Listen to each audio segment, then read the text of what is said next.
Happy October, everyone. We made it. Spooky month. Yes, we are the Witches Movie Coven. Indeed. We are witches. Yes, indeed. We talk about witchy movies. Yes, we have hit October officially. It is October 2, so it is Halloween from here on in.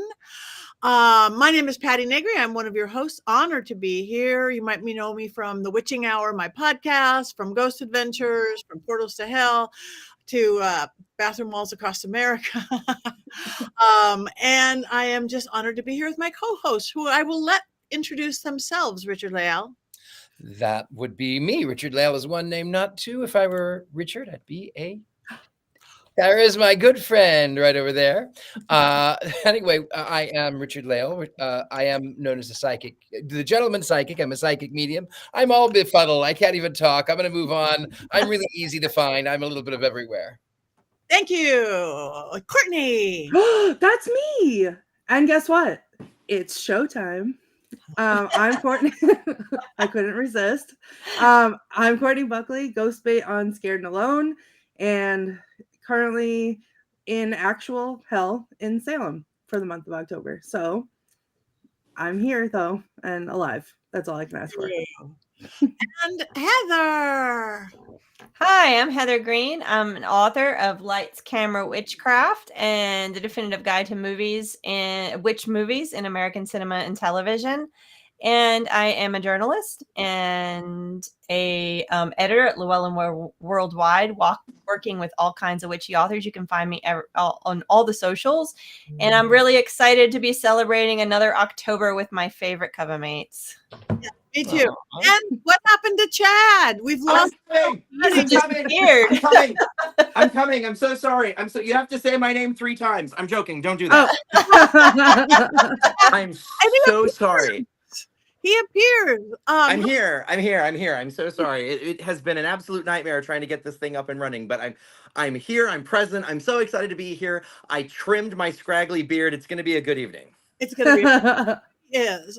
We do not, unfortunately, have Jason with us, but he did send his Mankey movie minute, so he will be with us in spirit and in video. So this week. Sorry, let me turn that off. I don't know how. I thought I did that. Okay. Salem, Oregon, Courtney road trip. Okay. So this week's movie, the original Beetlejuice. Yes, Beetlejuice. Because that's the way to start off October, right? Right. So I'm sure all of you have seen it at least 15 times, but in case you haven't, Richard-Lael, do you have an unbiased synopsis of this lovely film?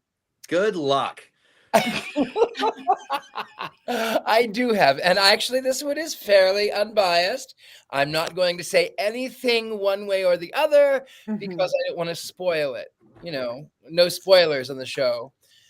So the film is about this couple, the Maitlands, who have restored lovingly a Victorian home in Vermont, and they die in the slowest car accident to have ever been known to man, and they drown in all of maybe 6 inches of water.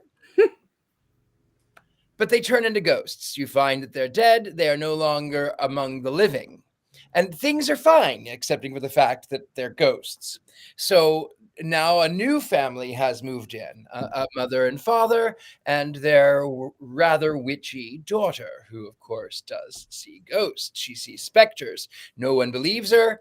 The mother famously wants to come in and make all of these 1980s modern changes to this Vermont Victorian, and it, of course, angers the ghosts. The ghosts are trying to figure out, how do we get these living people out of our house? They're destroying our house.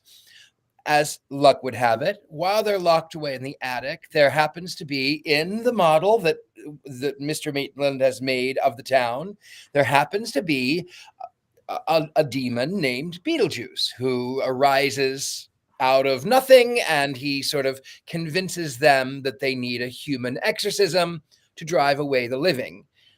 Meanwhile, the daughter, Lydia, has seen all of these things that are happening, and she is more and more intrigued. Beetlejuice ends up by being rather creepy, gropey, disgusting, because that's what he does. They exorcise the ghosts. They have a seance. The ghosts are there. They are dying. Somehow Lydia ends up by marrying Beetlejuice, but only for a second, and then Beetlejuice gets sent into the netherworld, and Lydia, at the end of the movie, is floating in the air and happy and dancing with the ghosts. That's about it. But I'd rather not talk about that. I'd much rather talk about Dale. Me said Dale. Ew. Daylight come and you wanna go home. Home. You're all weirdos. We're all strange and unusual. That was a perfect description. Now that we all completely understand the film, Heather, do you have any more fabulous 5 top reasons or anything about the film? Sure. Let's talk about our 5 things to know about the film. We've got context. We've got the cast to talk about, the success of the film and what happened after, and a little bit about the original version of what it was supposed to be before it became what we know it to be, and then the new version. So first, this 1988 film created by, obviously, Tim Burton, and of course, I have to mention Danny Elfman, was produced and directed and sent out into the world during the Satanic Panic. It's not a witchcraft film, but it is a film for October, but it was released in March, actually, the first time around. And given that it was created during the Satanic Panic, we do have some themes in there that do reflect that, although you see a child being potentially harmed. You have the goth aesthetic, which was very popular at the time. You have the yuppie gentrification theme happening, of course, and you have the demon aspect. Even though this is all campy and fun and everything like that, there are definitely threads of the Satanic Panic moving through. It is definitely a product of its time. So let's talk a little bit about the cast. So this is the interesting part, because this cast, mostly today, you look at this cast and everybody knows them, right? Everybody is like, most of the main figures are extremely popular or were at the time.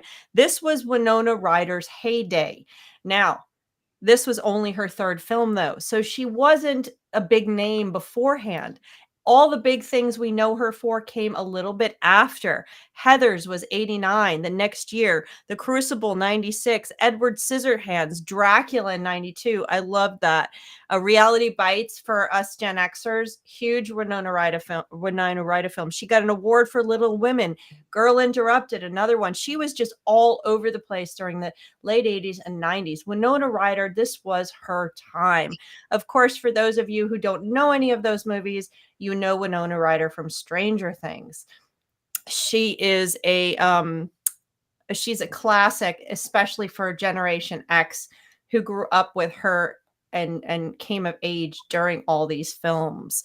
So of course there's her. She's Lydia, and she is in the 2nd film that just came out, Beetlejuice. Catherine O'Hara, she's the mom. She's Delia. Sorry, for some reason I just missed me. So she's most recently, people who don't know her from other films will recognize her from Schitt's Creek. She's brilliant in that. It is a fantastic screaming adventure. I love her in that. But she's like, I love her from Christopher Guest movies, like Waiting for Guffman. She is so good. This was her 6th film.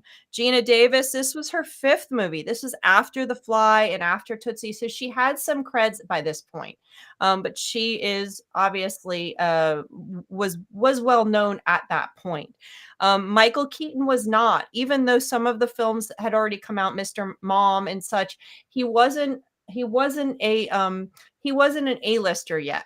That happened after this movie. And so, but he came on. That's Michael Keaton, of course, Beetlejuice, and Alec Baldwin, a young Alec Baldwin is in it. This was his third movie. So things like Hunt for Red October, Glengarry Glen Ross, some of the films he's known for this one, but some of his stronger performances came after this movie. Again, this was his third film.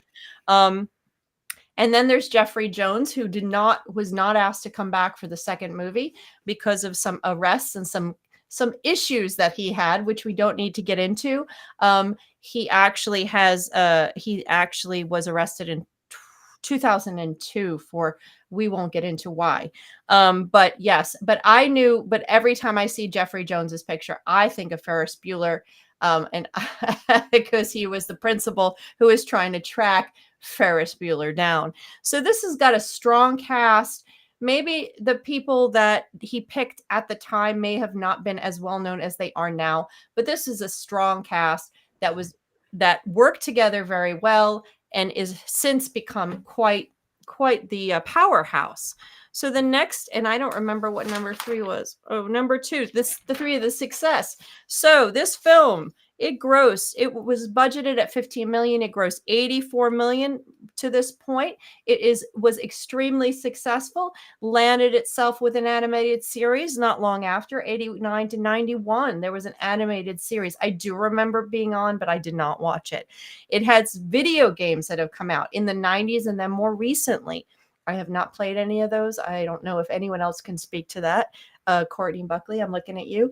Of course, more popular was the stage musical. Now, as a musical person, I have not yet seen it. I do want to see it. I've heard the music. I know. Shocker. I have not seen it yet, but I do want to see it at some point. It only comes hey, Courtney, I'm not in New York. It only comes here once every 3 or 4 years. Okay. And it was here this year. And I was at Paganacon when it was here. Okay. So I was doing pagan witchy things. I had to choose.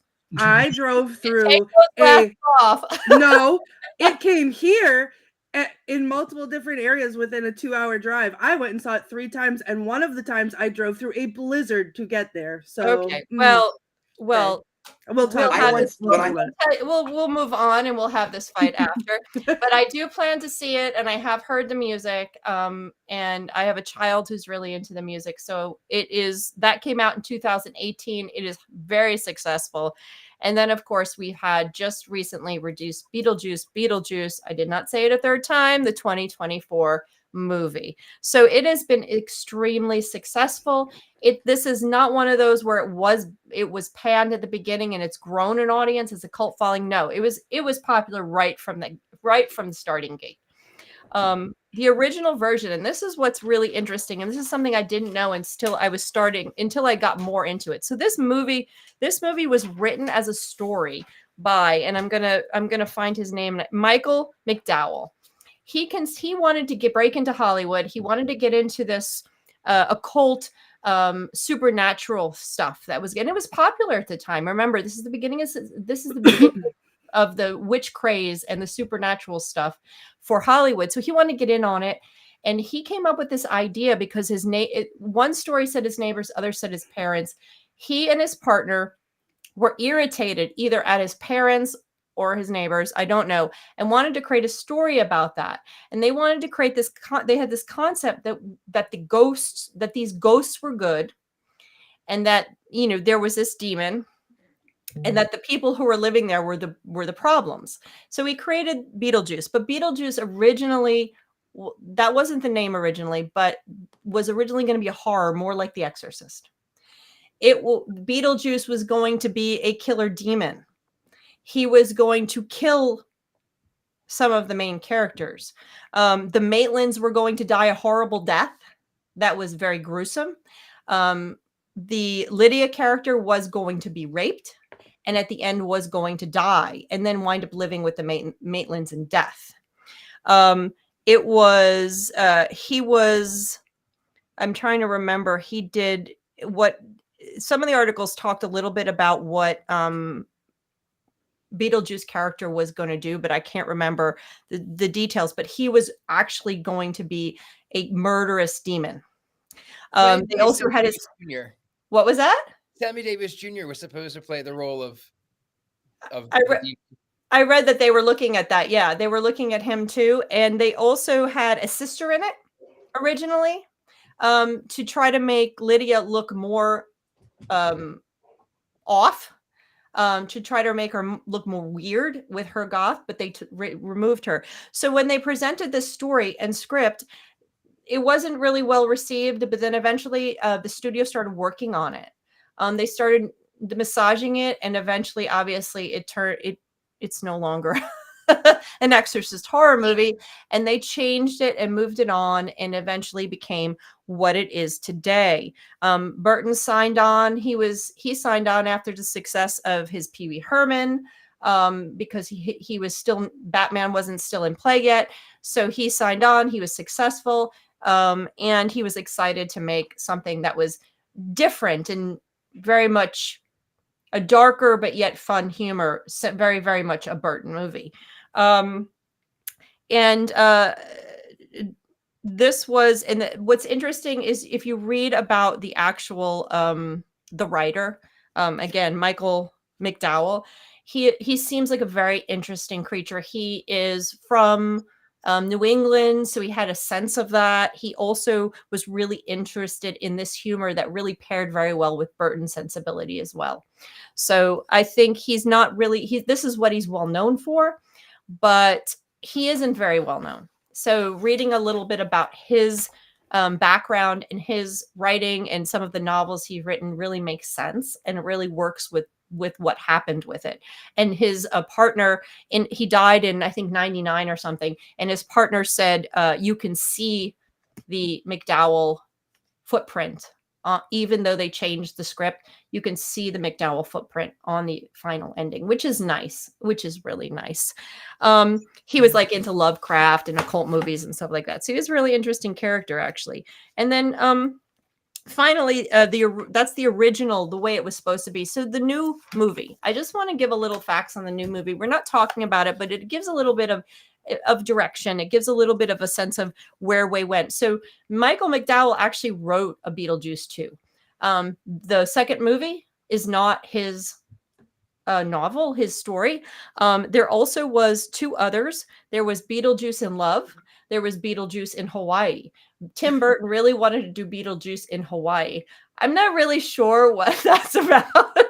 So, and apparently he still really likes the idea, is what I read in one article, but I'm not so sure about that. So these were all written in the late 90s, like a good 10 years after this movie came out. They were already thinking about a Beetlejuice 2. So you had the original writer, story creator, the creator of Beetlejuice, and then you had these two other versions from the studio. And obviously, we're not seeing it until many years later. The movie was budgeted at $100 million. And this is what I think is so interesting. So the original was $15 million. That's what it cost. The second one, $100 million. You account for inflation, this budget still was bigger. And then this one has already grossed $375.2 million. The other movie only grossed, what did I say, 80-something million? So, that's a really interesting. This has been very popular. It has some of the big characters in it are still there. Keaton, Winona Ryder, Catherine O'Hara are all there. Jeffrey Jones, as I said, was not invited back. And of course, to bring in some of the Gen Z and Gen Alpha and some of the younger audiences, to bring them into it, they also included Jenna Ortega, who has also worked with Tim Burton and is known for Wednesday. In fact, the writers involved with writing this particular version, Beetlejuice to Beetlejuice, actually worked on Wednesday. So there was a familiarity and a flow there that really made it work. So that's it. Those are some details. There are so many things you can talk about this movie, and I'm sure Courtney's going to have lots to say about the musical. And it's one of these cultural icons, I think. Definitely. I wanted to add one more character that was overlooked, and easily so. The woman in the gold dress at the party scene. Mm-hmm. She is Patti, not this Patti, but Patti from Elvira. Good connection. That's good. And also, of course, Elvira and Pee-wee Herman were good friends.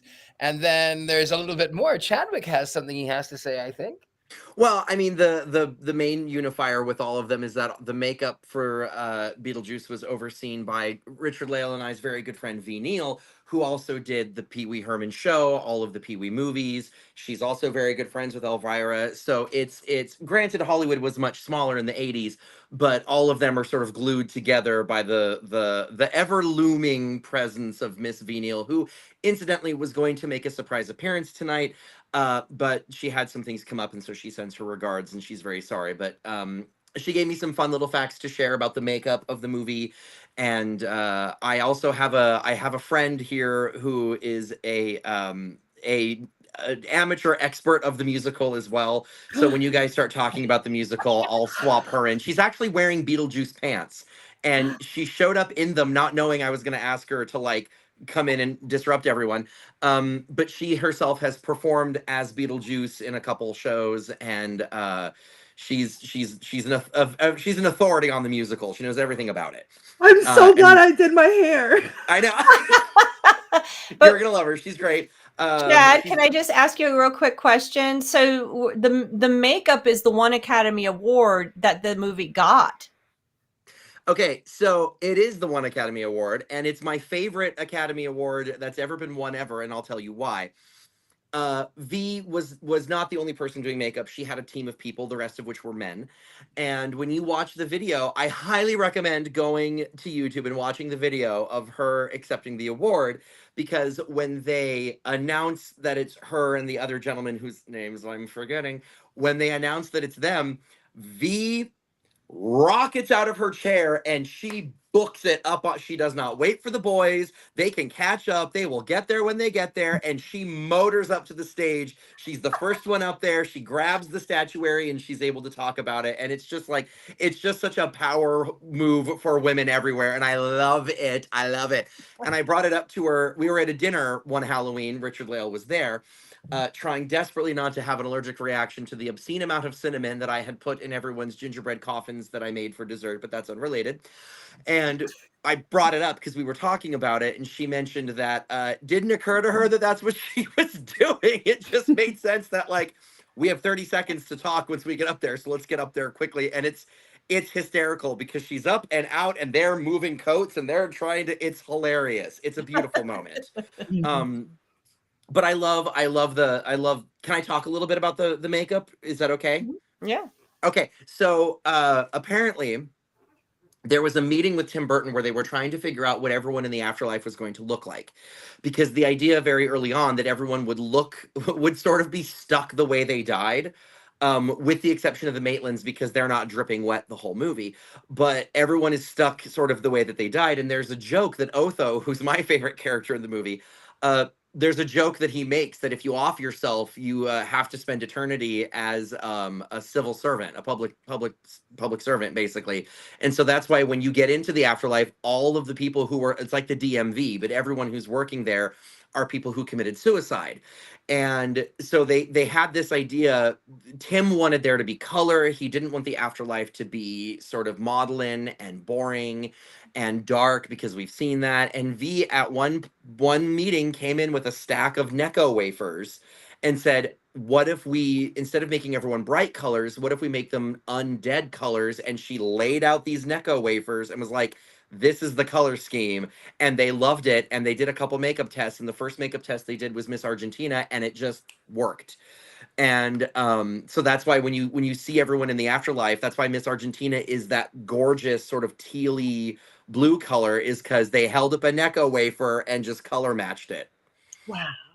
That's so cool. And I love the idea of being able to be in a production meeting trying to like figure out, okay, who's going to be in the room and how did they die?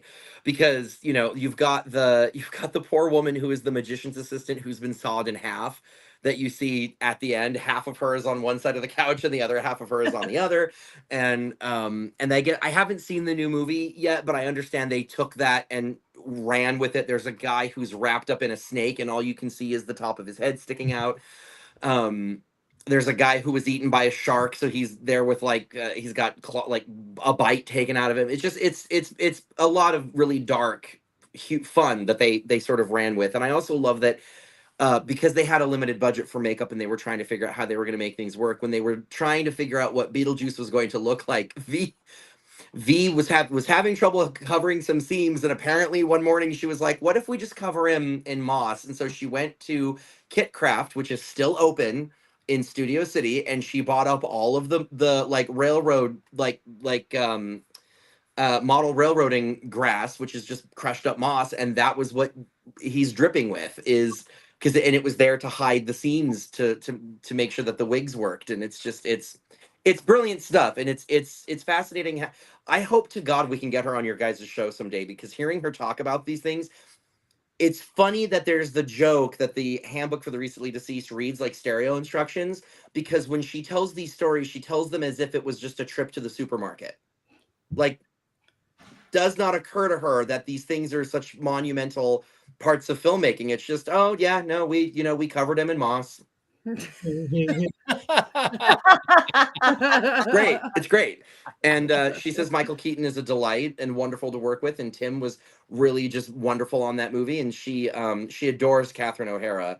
She said Catherine O'Hara was just a dream to work with. And the other movie that I wanted to point out that Catherine O'Hara, the Tim Burton connection, is she's the voice of Sally in Nightmare Before Christmas, but she's also the voice of the little girl who's dressed as the witch, whose name I want to say Shock, but I can never remember her name. Shock, Lock, and Barrel. I think. Yep, Lock, Shock, and Barrel. And Shock. I think she. I don't know. It's one of the three. One of Lock, the three, Shock, because yeah. Up until Paul Rubens passed away, she would come to Danny Elfman's concert at the Hollywood Bowl with him, and they would sing the song the three of them sing because they voiced them in the movie. And it's there's videos on YouTube, highly recommend.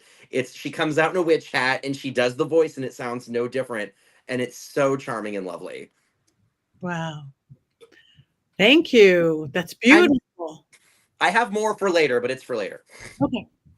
Courtney, you're bursting at the seams. Well, I am bursting at the seams because I could listen to Chad talk literally the whole show. No offense to anybody else, but that's very sweet. And he now comes in with the best story. Well, Chad, honestly, you come in here and you tell all these stories just the way that you just described, like it's a trip to the supermarket. You're like, oh yeah, well, like here's the people I know, and this is the conversation I had, and I'm sitting here like, I went to Market Basket, like. It's just that it's fun to tell the stories, but I don't want to be a name dropper. Name dropping is so tacky. Lady Gaga told us that. Right. Sure. Okay. Well, I was 2 when this movie came out. So I did watch it in childhood. Oh, but Courtney, you're more than 2. Your mother has a picture of you when you were 3. That's true. And 4, maybe. I don't know. They're lost to the wilderness. Anyway, I never liked it. It was never one of my favorites, which I feel like should come as a shock to everyone considering who I am as a person. I didn't find it funny. I didn't enjoy it. I feel like save for a couple of pieces of the potential horror movie that you described, Heather, I probably would have liked that one a lot better. So I showed it to Nathan, I think, when he was little, and like that was the last time I saw it. So fast forward to a year ago in May, my boss, I was on the phone with my boss, and he said, oh, I just went last night and saw Beetlejuice the musical. Now, mind you, I'm kicking myself for this now because my friend Brianna, my best friend, lives in Brooklyn, and every time we go out there, she's like, oh, let's go see a Broadway show. And a couple of the times she's like, we should go see Beetlejuice the musical. And I was always like, I don't love Beetlejuice, so I don't really want to see the musical. So I missed it on Broadway. But my boss was like, oh, I just went and saw it in Boston. Like, if you can get tickets, you should go. And it was totally an impulse decision because I just went on to look at tickets. They were cheap, and it was Mother's Day. So I love the theater, and I thought that'll be fun. Whatever, I buy the tickets. When I tell you my face hurt from smiling and laughing the whole time. And we walked out of the theater, and Nathan looked at me and said, can we go back and watch it again? Like, do they play it again? Can we do it? And that was like the last day of the show. So then I had to make a promise that every time it came back, we would come and see it. So the last run that came near us, this is what I was talking about earlier, my aunt got us tickets for like Christmas or a birthday or something. They were really good seats and we were so excited. And then the forecast came and there was a blizzard coming. So I panicked because I had promised Nathan I would take him to see it. And we were so devastated because we loved it so much. And we had literally been listening to the soundtrack on repeat, listening to nothing else for a year. And then now there's a snowstorm. So we're at a horror movie in the movie theater. I'm in there on StubHub trying to find something for any of the days that wasn't the snowstorm day. And I literally bought, it was like I was holding hands with the sound guy because we were up so far in the back. Our backs were touching the back wall. It was like, whatever. It didn't matter. We couldn't see their faces. It didn't matter. We could hear the songs. And we went the night before and we had a blast. And then the next day decided, my aunt said, we're not going to use the tickets. We're not driving up. And I was like, you know what? I bet I have some friends with 4-wheel drive. And we drove through the blizzard. And so I saw it 2 nights in a row. So for me, I don't have, like, it wasn't like a nostalgia thing. It wasn't anything, like, because I don't even like the first one. And then watching it again tonight in preparation for the podcast, I was like, yeah, I was right. Like, there was nothing to this. It tries too hard. I didn't like it. I went and saw the second one recently. I saw it twice. It was fun. It was whatever, but it also, I didn't like it. Like, I didn't like it. I think I liked the second one more because I love the musical, but it's such a weird feeling to, like, I have no interest whatsoever in these movies. And I was listening, I showered, as you can see. I was listening to the Beetlejuice soundtrack in the shower because that's what I sing to because I love it so much. I can't get enough of it. I live and breathe it, and yet cannot deal with this movie. It tries too hard. It's not funny. I am going to actually shock everyone and say I dislike Beetlejuice intently. I dislike the character. He makes me absolutely nauseous. Even though they got away from the graping, I still am repulsed by Beetlejuice. I absolutely cannot stand the character. But also, many people may or may not know this, but when I lived in Hollywood, yes, I have friends like V. Neal, but I also worked as a celebrity impersonator, and I played Willy Wonka, which is another Tim Burton character. And Willy Wonka and Beetlejuice are two opposite ends of the spectrum.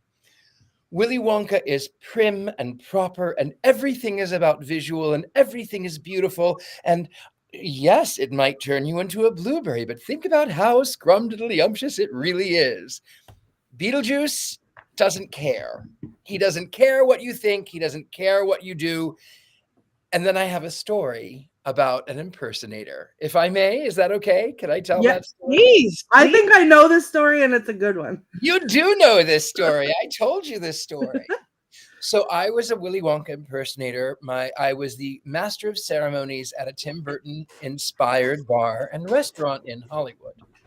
And I did, as Willy Wonka, the birthday celebration. I was bored. I was hired to walk around and take pictures, and I was bored. So I did stand-up, and I would go on stage and I would say, they'd play the Willy Wonka theme, and then I would come on stage and I would say, "Greetings to you, my dear sweet children of the corn. It is I, Mr. Willy Wonka himself, but you can call me, no, never mind, Mr. Willy Wonka himself. I am known from Brazil to Cologne. I am a chocolatier, as they say in Francais. That's right, ladies and gentlemen, boys and ghouls. I'm a fudge packer. What? I never tire of packing fudge. I have been known to pack fudge for 24 hours a day. But don't you worry, no purple glove, no purple love." Anyway, I would do this stand-up routine. And they were trying to audition this new Beetlejuice. And I already have a dislike for the character already. And later they actually hired someone that I really love. My friend Ron Keck is brilliant at Beetlejuice. He gets the grime. He gets it. He's good. Nonetheless, this fellow, they auditioned and they play the Willy Wonka theme. And I say, I go out on stage, "Greetings to you."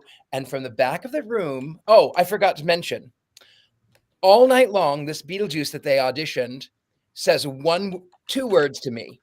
I'm going into the dressing room. He's coming out of the dressing room and he says, "Yo, sup?" And I went, okay. So the show starts. Willy Wonka, here he is. He starts booing me from back in the audience. Where is he buried? Right? I almost did. So I tell him, I use a few expletives that I maybe should not have used. I recalm myself and I go through the birthday celebration. I march out to him where he's sitting on the lounge between two women. And I said, "You and me, we need to talk right now." And he goes, oh, hey. I said, "Drop it. Let's talk." And I have my fan and I'm popping my fan and I'm hot and I'm waving that fan about. And he says, he gets to the point where he says, "Well, I'm sorry that you were offended." I said, if you wanted to be in my show, you talk to me. I don't mind it. So we go into the office and he said, "Well, I'm sorry again. You were offended at my little joke." And I said, "Well, you can be sorry because you don't work here. He doesn't work here." And I was going on a cruise. I said, "You know what? I was going on a cruise. I was going to take 2 weeks. I'm going to take 4. I need it because I will work with people I dislike. I will not work with someone who's not professional. That was not professional. I will not do it." And so she said, "Well, I want you both to be here. I want you both to be here." I said, I won't work with that. I won't work with that. I said, if I come back in 4 weeks and he's here, I won't be here. So I went on my cruise. I took my extra 2 weeks. I came back and guess who followed me into this bar and restaurant? Yeah, the character playing Beetlejuice. Because as he left, she tells him, the manager tells him, she tells him, "Oh, I should have told you, Willy Wonka's a diva." Yes. And so he walks in behind me and I went to her and I said, "Do you think I am a liar? Do you think I'm a liar? What is this? Do you think I'm a liar?" Anyway, so I respectfully resigned my post.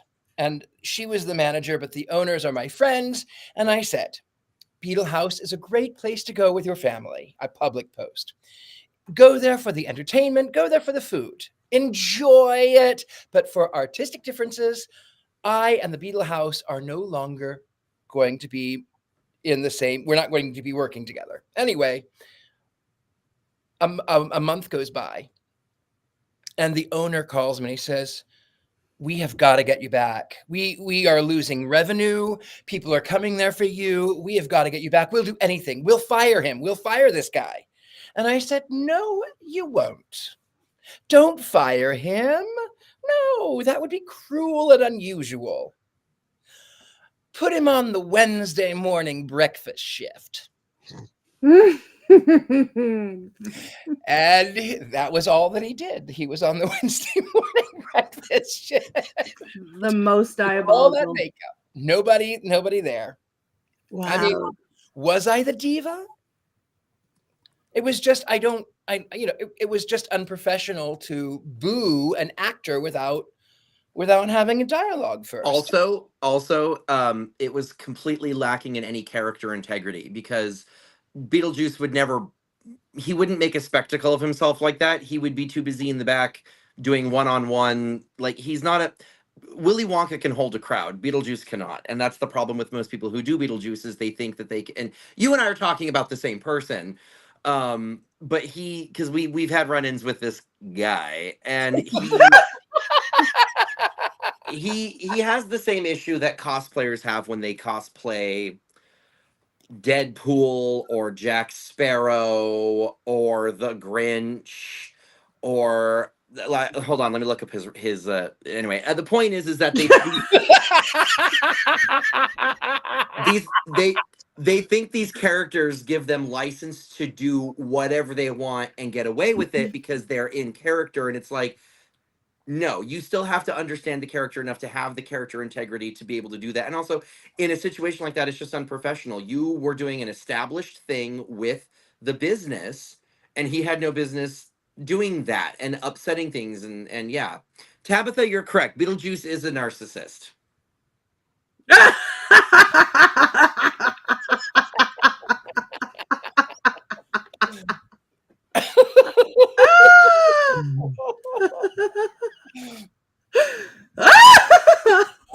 Okay. But that's none of my business. Okay. That is, I mean, that is a beautiful story.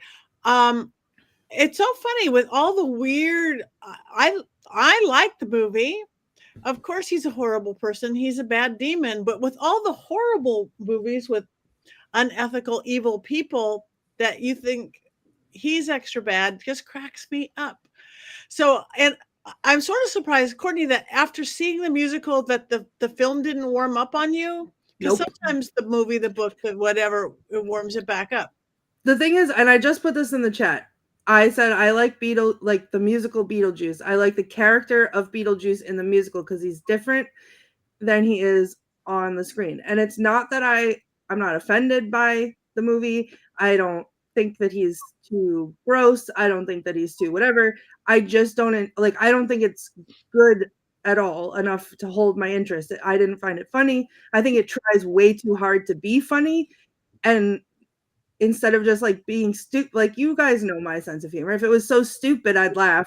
But it's not even that it's stupid. It's just that it's trying way too hard. And the second they do the same thing in the second one, there's points in the second one. I'm not going to spoil anything, but there's points in the second one where he'll say something and then he'll look at the camera and he'll be like, and like nobody laughs because it wasn't funny. And so it's just like that would happen and I would get secondhand embarrassment, but like not even the good kind, because I don't even think that's what they were going for. So it just, the Beetlejuice character in the musical is phenomenal. And that's who I think Beetlejuice should be. Okay.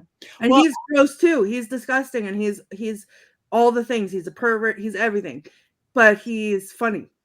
Okay. I still like Michael Keaton, and I never, because I am the queen of they try too hard, they try too hard. I say it almost every movie that we review, they try too hard, but I did not get that out of this film. I think he was just doing what he does. I think even eating, what do you call it, eating the furniture is part of his character, what the character would do. But I just thought the casting and the characters, the Alec and Geena together were so great. And then the family moving in, just that's me. The juxtaposition, all the characters, all the relationships, dad trying to calm down and mom being that city girl coming in. I just bought into all the characters and I fell in love with them. You love them, you hate them, you do all the things you're supposed to. The goofy real estate lady, I bought right into the movie, loved Winona Ryder, and I just can't believe how young they all were. Alec Baldwin, I hardly even recognize him. Yeah, I was a teenager when this came out, and so I loved it, and we had so much fun, and we would sing. We all got the Harry Belafonte CD after the movie came out and listened to his songs nonstop. And Winona Ryder for us could do no wrong. Literally, no matter if the movie was terrible. And I'm just going to add this just because we're talking about Winona Ryder. The next year, Heathers came out. And let me tell you, I had so many people give me a VHS copy of Heathers. And so after a while, I said, yeah, I am a Heather. And I just grin. And so I started to own that persona. But Winona Ryder, from that point forward, didn't matter. She could do no wrong. And still to this way, when I found out and she was in Stranger Things, I'm like, she can do no wrong. So what you're saying is she stole your heart? Yeah. She was my Gen X. Shoplifting joke. It's a shoplifting joke. It's a what? It's a shoplifting joke. Okay, well, I don't know about that. She got arrested for shoplifting. Is that what she shoplifted? What did she shoplift? I know she did, but I don't know what it was. I don't remember what it was either. I think it was just random things like paper towels and stuff. Yeah. Okay. Well, she did. She was my teen, like, whatever, Taylor Swift, I guess, for teens today. But so I loved it. And Michael, he is disgusting, but it was just fun. I don't know that we laughed out loud like you're talking about, Courtney. but it was just corny and fun and just imaginative and Tim Burton. And I was like, that's what it was for me. This was so fun. There are so many things that I love about it. The casting was great. Michael Keaton, Beetlejuice makes me nauseous. The character. He's supposed to. He makes me nauseous. But everybody, I mean, even in the confines of the film, Michael Keaton was brilliant. He was only in it for 7 minutes, but it was. I loved all of the casting. I loved the woman with smoking out of her neck. I mean, the whole thing was very imaginative. It was imaginative. It was. It had moments. Yes, go. V was the one that V was under her with a cigarette and the tube, and V's the one that blows the smoke out of her neck. That's amazing. That was brilliant. I will say. Oh, sorry, God. Oh, go. No, mine's really quick. I as much as I dislike the movie, there is one thing that I really loved, and I agree with everybody. The casting was great. I loved the afterlife. I loved all the characters in the afterlife. The thing that I actually really did love, and I said it out loud tonight, is I love the ending. I think, and I'm never a fan of the ending. And in this one, I love the ending, and it pulled at my heartstrings because the Maitlands wanted a kid and Lydia wanted a mother. And then at the end, she had 4 parents who were co-parenting her together from this life and the afterlife. And I just thought it was awesome. Like the way the music starts, and then the dad is like, oh, Lydia got an A on her math test because like they were all working together. I loved that. I did love that. Just overall wasn't a fan. The music was brilliant. Brilliant. So according to what I read is that they chose that music because it was easy to it was cheap and easy to get the rights to use, where they actually wanted to use other stuff. But it was too expensive. But it worked. It worked brilliantly. I think it almost made the movie. So much of it was great. Yeah. All right. So do we have any quotes, Miss Courtney? I mean, yeah, a few, but I would rather meet Chad's friend. What? Chad, talk. Okay, I'm so sorry. So sorry. I have to get this out. The seance that Otho reads from the book is incorrectly regarded as having been written for the movie, and it's not. It's a poem, and I've known this for years, and I love to tout this out at parties. It was a poem that was written in 1849 as part of a larger work called Death's Jest, which was a book by Thomas Lovell Beddoes.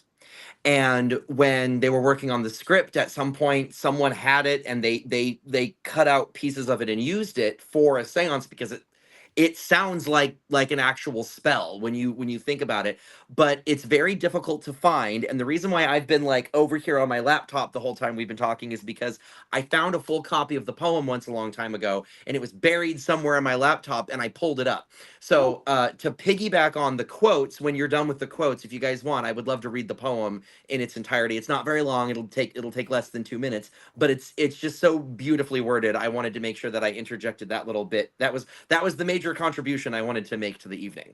Go now. Yeah, do it now. Oh, egads. Okay. Oh God. Okay. Everybody ready? Yeah. Okay. Mm-hmm. As sudden thunder pierces night, as magic wonder wild affright, rives asunder men's delight, our ghost, our corpse, and we rise to be. As flies the lizard, serpent fell, as goblin vizard at the spell of pale wizard sinks to hell, our life, our laugh, our lay pass away. As wake the morning trumpets bright, as snowdrop scorning winter's might, rises warning like a sprite, we buried, dead, and slain, rise again. Beautiful. So they went in and they added, but that's the original poem that they borrowed from for Otho's seance. And I love that. Yay, Chad! Yay! Thank you. Okay, bye. Thanks. At least he didn't put us in the freezer this time. I was gonna say Jason's not here, so I can't put you in the freezer. Oh, that's right. We did go in the freezer the last time. Yeah, that was amazing. I thought I was gonna die. Okay. Anyway, all right. So I have a few. Obviously, it's Showtime being the big one. And then the other one that I've already said, which is when Lydia says, well, I've read through the handbook for the recently deceased. It says, Live people ignore the strange and unusual. I myself am strange and unusual. Adam asking for Beetlejuice's qualifications. He says, well, I attended Juilliard. I'm a graduate of the Harvard Business School. I travel quite extensively. I've lived through the Black Plague and had a pretty good time during that. I've seen The Exorcist about 167 times, and it keeps getting funnier every single time I see it, not to mention the fact that you're talking to a dead guy. Now, what do you think? You think I'm qualified?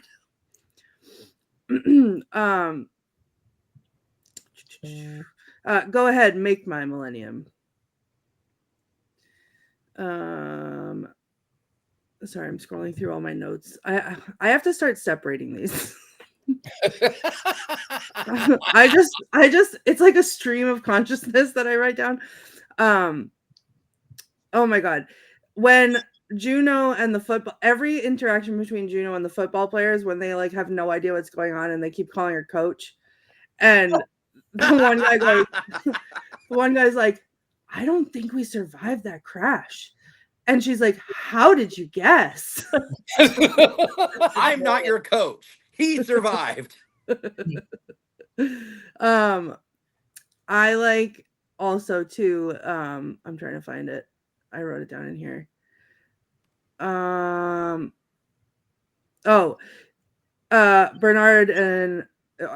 says, Otho, I didn't realize you were into the supernatural. And Otho says, well, of course. You remember, after my stint with the Living Theater, I was one of New York City's leading paranormal researchers until the bottom dropped out in 1972.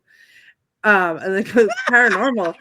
Is that what they're calling your kind these days? And Otho says, don't mind her. She's still upset because somebody dropped a house on her sister. Otho's an icon. Glenn Shaddix.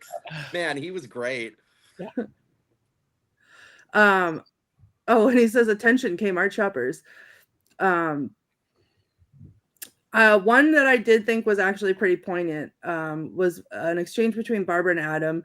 And Barbara says, she didn't see you, right? Because they were like yelling. And Adam said, And Barbara's reading the book, and it says, in the book, rule number 2, the living usually won't see the dead. And Adam says, won't or can't? And Barbara says, it just says won't. And then she's like, God, this book is so stupid. I can't understand anything. But I think that's really poignant because we probably could and we probably won't. I think that's a true statement as a person who talks to ghosts. Yeah. Right. True. Let's see. Okay, so my last one is when he froze. You're still on, Chadwick. Yeah, you're back. We see you.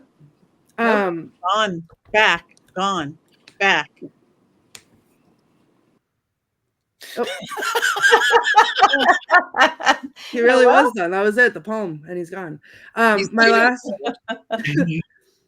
last one is when he's marrying Lydia, and he's trying to find the ring, and he pulls out the whole finger to take the ring off the finger, and he goes, I'm telling you, honey, she meant nothing to me. Nothing at all. Which I thought was cute. But does that no spoilers, but does that come back in the sequel? Okay, yes. Good. And that's not a spoiler. It does. Thank you for those quotes. Now I know he's not here, but he is here anyway. We have our Mankey movie minute somewhere. Rule from the other world. From the other Coven. I miss you all. I'm still out on vacation as you watch this, but I'll be back soon. I can't wait to do the show live again. But until then, here we are, pre-recorded Mankey Minute. Before we start, though, let me tell you how dirty it feels to tell jokes about Beetlejuice, because if there are jokes to tell about Beetlejuice, all of them have already been said. Beetlejuice is, of course, an iconic movie, and perhaps, most incredibly, only includes a little less than 20 minutes of actual Beetlejuice the character. For this reason and many others, Beetlejuice might be the most important of all Generation X movies. That's right, I'm doing generational jokes tonight. Because as a Gen Xer, I can tell you that we really only like things that were around for a very short period of time, like Nirvana, The Career of Tiffany, and good seasons of The Simpsons. I don't apologize for 2 of those jokes, but I do apologize to Tiffany because your version of I Think We're Alone Now is superior to the original. Anyways, I'm sure millennials have claimed Beetlejuice as their own. They seem to claim everything as their own, even though some of them weren't even born yet when Beetlejuice came out. Insert Courtney Buckley hex here. Baby boomers are also probably equally convinced that Beetlejuice is their movies because they tend to forget that my generation exists. But Generation X is the best generation with an X in its name, and Beetlejuice is one of our defining movies. 3 years before Nirvana took over the world and introduced the world to grunge music and the idea that my generation doesn't care about anything at all, we had Winona Ryder as Lydia. Lydia mostly doesn't care about anything either until she does care about something, which is so very Gen X. People talk about grunge music as the beginning of Gen X not caring about anything, but we grew up in the Reagan years. We learned not to care very early in life.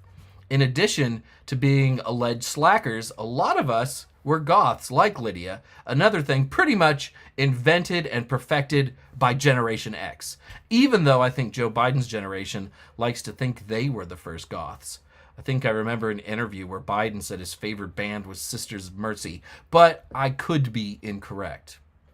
Beetlejuice also went the route of just about everything cool in Gen X. There was a cartoon spin-off. Almost all of those spin-offs were abominations before the gods, and Beetlejuice the cartoon was no different. However, it was better than Little Rosie, a Roseanne Barr cartoon, which might have been the worst cartoon ever aired on network TV. And I'm not making that up, that is real.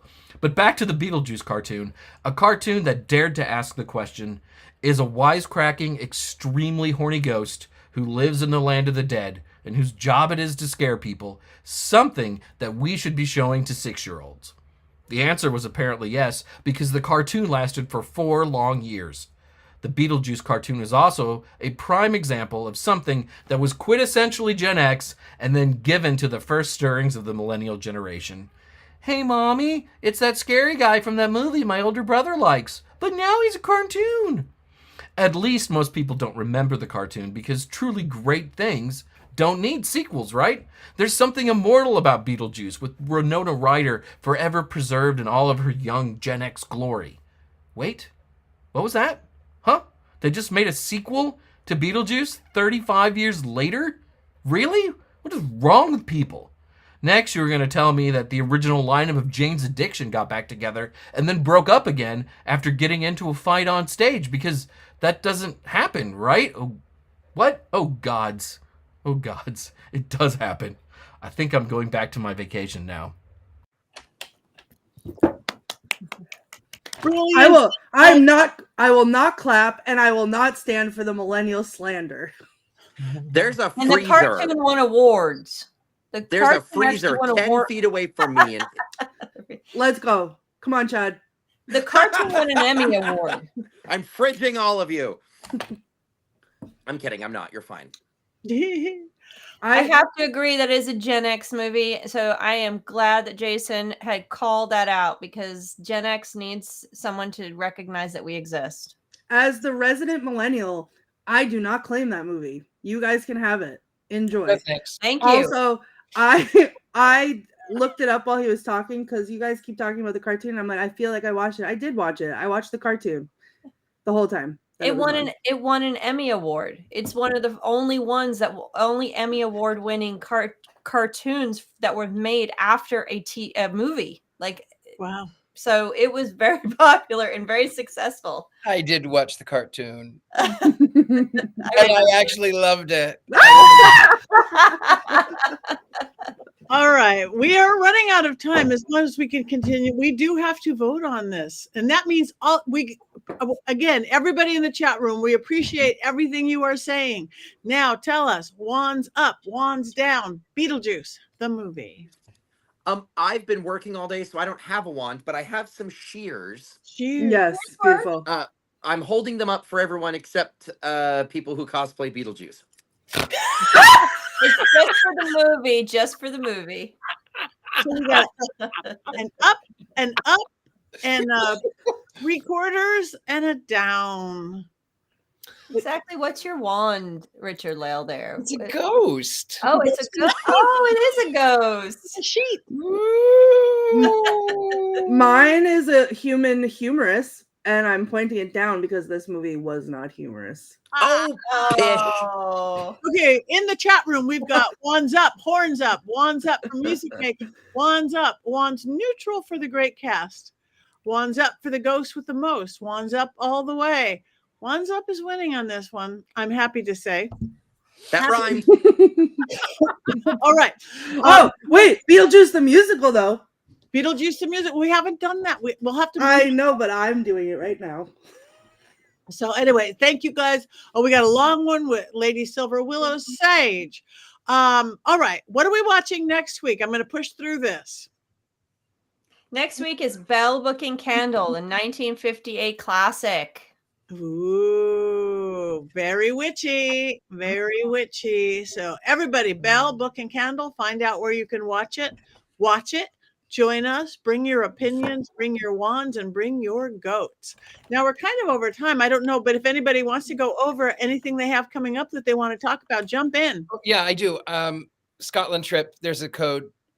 There's a special discount if you, wee black car, if you just put that in. Anyway, that's that right there. And you can find me everywhere, thegentlemanpsychic.com, everywhere else. That's it. Thank you. Anybody else?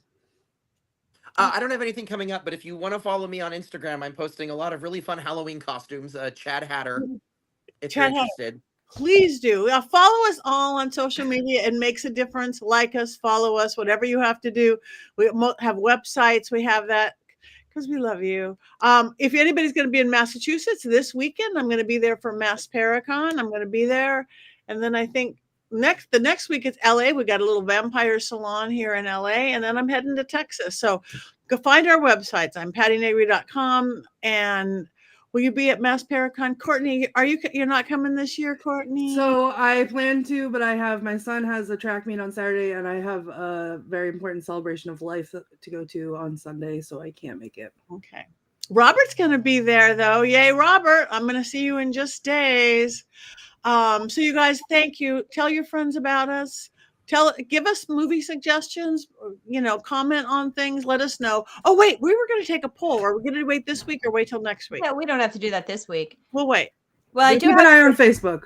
Let me add, if you follow me, I am doing a 31 days of witches, which I do every October. This year's theme is actors that play witches. So check me out every day. I've already done Margaret Hamilton and Elizabeth Montgomery. So go check those two out and then stay tuned every day for the next actor or actress that played a witch. Perfect. Don't miss it. Is that on Facebook, Instagram, your website? Where is it? It is all on the socials. So Facebook, Threads, Instagram, Snapchatagram, whatever, all the things. Okay. So do it. Follow her. Thank you all. We're going to do the world's fastest cackle. Do it. Maybe do it Michael Keaton style, whatever that means. 1, 2, 3. I was invited.